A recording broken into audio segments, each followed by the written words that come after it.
Going?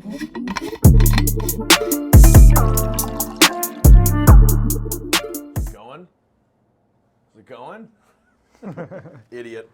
Happy Wednesday, everybody. Dr. Richard Ulm here with Dr. Brad Muse, certified McKenzie providers. Got it in early. Yeah. This episode brought to you by Liquid Death. Murder your thirst. Sparkling water. It is actually quite good. It's amazing. And their lime one. And aggressive. This is not sponsored by them, but the lime one is natural flavored lime. Which Unless they want to give us money. Then I prefer Topo Chico lime, though. Just all right. Saying. Well, you're not murdering your thirst. So. Do we want to talk about meniscus? Yeah, I kind of like to talk about meniscus. Menisci? Menisci, yeah. Labra menisci. So we have some exciting news. We finally figured out, because we're technical geniuses, we finally figured out how to get the podcast version of this, which, as you know, is about 10, 12 minutes long.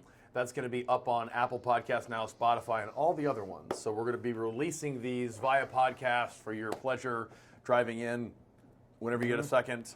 Yeah. Today, the topic of conversation is, as we just mentioned, is the meniscus. So there's a lot of meniscus stuff going on with people, knee pain, pinching, locking, just aching, stiffness, tightness, all those things that kind of happen with that. So we kind of want to go over a little bit of the anatomy. We want to talk about testing, like how would you know? And then most importantly, we want to talk about interventions. So can you fix this with functional rehabilitation, soft tissue work, joint mobilization, those kinds of things? Or do you actually need to go in there and get scheduled trauma, snip, which both of them are, of course, on the table and need to be considered with any case that walks in the door. We're going to start with anatomy. So the meniscus is actually, think of it as kind of like a rubber pad almost, a cartilaginous pad that sits between your thigh bone, your femur, and then your tibia, which is the thicker part of the bottom of the knee. And you've got basically two little C-shaped cartilaginous pads that sit there to sort of control and support the condyles of the femur. So the femur have these two condyles or surfaces where the joint sort of like touches together. The meniscus, the menisci, the menisci are designed to do a couple things. Number one, they absorb shock. Obviously, we're standing all day, and most of your weight is actually going through the knee.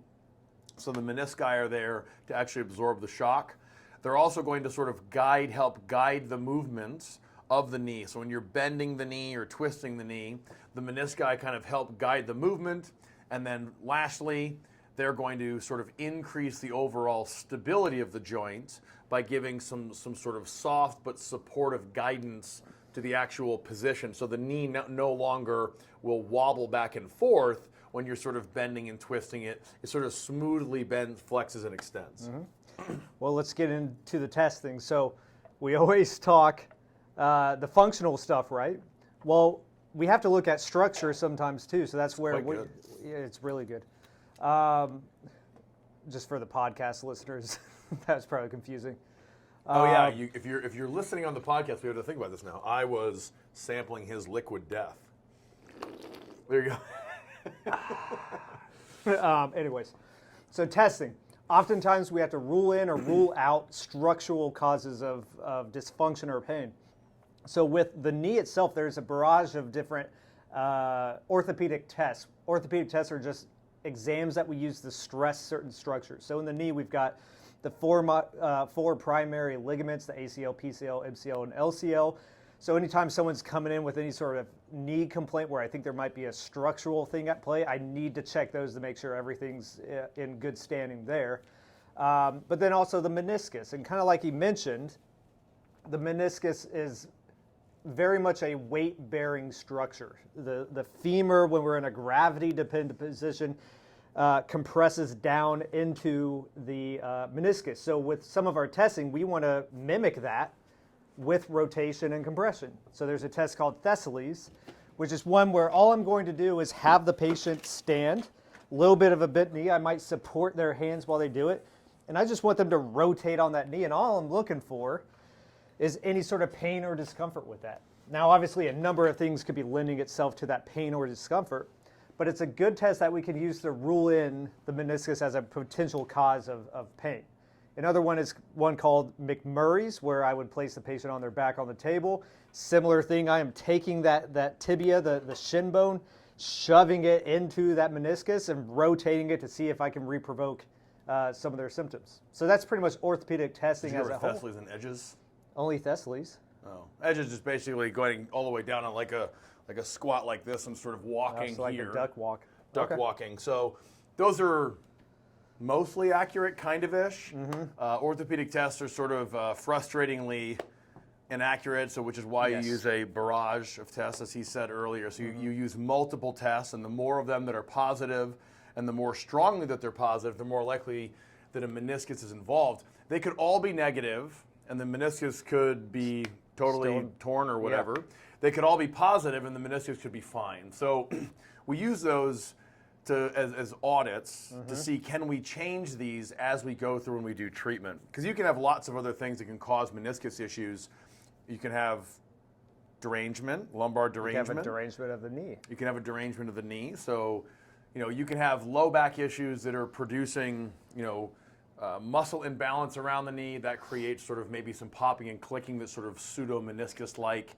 You can actually have the knee itself is not able to move the way that it's supposed to, and that can cause some issues there as well. And the lack of movement or the aberrant movement may not be because of a meniscus injury. It might be because of tight calf muscles or something else. Yeah, and we didn't really talk about some of the signs and symptoms, but he mentioned some, the popping and clicking.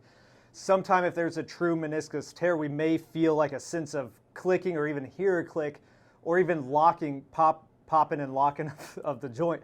So sometimes people will come in and say, yeah, my knee just gets stuck at a certain position until I can just kind of move past it. Maybe they feel a click or a pop when they do that. We could also have edema or a fusion of the knee where we just see the knee kind of blow up a little bit because it's a intra-articular structure. It's within the joint capsule. So sometimes if people are having some of these signs and symptoms, maybe they have a couple of these positive tests, they have some joint line tenderness when we push on the top of the tibia. Those are all things that may tell us that maybe we need some imaging. Oftentimes we're going to try some conservative stuff first, but that may help us in the decision at some point to get something like an MRI to see, okay, what does the structure look like? And that would probably be the gold standard in terms of diagnosing a true meniscal tear. Well, we would, if somebody came in, unless it was just strongly positive, and the exam, taking the history, the orthopedic testing, everything is just like, man, this is a pretty bad meniscus tear. There was a good acute injury. I would say that their joint is actually locking. So if it's just clicking, we're probably not going to send away for imaging unless they didn't respond as expected with conservative care. So if you come in and let's say that you have any of these symptoms, it's not going to come in and we're just going to send you for an MRI. Now, if you came in and you're playing football, you planted your foot and sort of twisted and you felt like a pop in there, now we have to consider lots of things. If you're in the middle of the season, we might have to get imaging a little bit quicker, but in general, you're going to come in, we're going to take a history, do an exam, and then we're probably going to start doing a course of therapy, conservative care, and it's only if you're not responding as expected that we then get the imaging to see, okay, what exactly is going on in there, and are you an actual case for surgery? Yeah. So in terms of functional testing, we'll kind of gleam over this real quick because we've talked ad nauseum about functional testing on previous podcasts. But we may look at things like tissue tone, range of motion, how well do you stabilize through the hip in the canister here, how well does the foot stabilize? We're going to look at all these things and also a McKenzie exam to see, is it actually the knee? If it is the knee, is there a derangement that we can potentially fix in a shorter time span? Yeah, trying to find the source, which is, we say that all the time, but it matters. If somebody comes in and they have a torn meniscus, the solution is not, we have a function-based approach, not a patho-anatomical approach. So we're not as, locked in on the damaged anatomy, because you can get people functioning really, really well, and lots of people are running around with torn meniscus with no symptoms. So we want to find the source of the problem, and that might be, like he described, some foot weakness, some hip weakness. It could be just sort of a tight calf. There's lots of things that can cause aberrant motion in the knee that might give you these same symptoms, or might take a mildly torn meniscus and make it symptomatic. So we can go in there and by, of course, treating the knee, treating the foot, treating the hip, treating the back, whichever we think is the most important on the exam, most often you can make really, really good impact on these conditions. Yeah. What about the surgical cases? How do we? Surgical cases, like you mentioned before, if you're failing conservative care, or if there's more of an acute traumatic event where we're like, that is definitively a meniscus tear, we're in the middle of the season, or for some reason time is an issue, then we may refer you out for a surgical intervention. Now, there's two primary types of surgeries when we're talking about the meniscus. One is a meniscectomy, where a meniscectomy is similar to like a discectomy in the back, where they're going to the portion of the meniscus that's torn and cutting that portion out. Now, the recovery time for that is a lot quicker than one called a meniscus repair, where they are going in and basically piecing that meniscus back together. And then when that's the case, well, now we need to allow time for those fibers to reintegrate with each other, allow proper healing of the meniscus. It's a lot longer. So once again, it's all dependent. Is timing an issue? Maybe the meniscectomy is the answer for that person.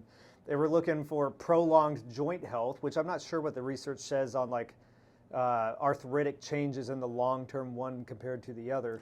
I don't know what the research says either, but if you take out, the sponge and the support of the meniscus, you're just going to have the potential for a faster development of arthritis. But we'd have to pull research to be able to say that with conviction. Yeah, and this is where we would consult with the knee specialist, the knee guy. Dependent on the individual, conservative treatment is going to change. It's all depend on the individual. There's no cookie cutter approach. We're going to sit here and say, well, you got to strengthen your VMO every single time and do a lot of this. Well, maybe that's not what that person needs. Maybe they need more hip stability, foot stability, whatever it may be. We won't know until we evaluate. If it's a surgical intervention, well, it's all depend on that individual. Do we mind taking out a portion of the meniscus, or do we want to repair it? So yeah, I mean, that's just kind of like the full spectrum of what we need to do. The reality is that meniscus tears, for the most part, are very, very fixable. So, and by fixable, I mean getting you back to full function with no pain. So I've even treated lots of people that got the surgery, still had some symptoms, and had to come back and get the source of the problem fixed before they were able to go back and play tennis or soccer or whatever it was. Right. So if you've been told that you have a torn meniscus and you need surgery, or you've got some of these symptoms, then come on in. We'll check it out, and most likely we should be able to help you out. Absolutely. As always, if you guys have any questions, reach out to us. Subscribe to the podcast on all of the platforms, even if you don't use all of them. All of the platforms. And then we hope you guys have a good Wednesday, and we'll talk to you guys next week. See you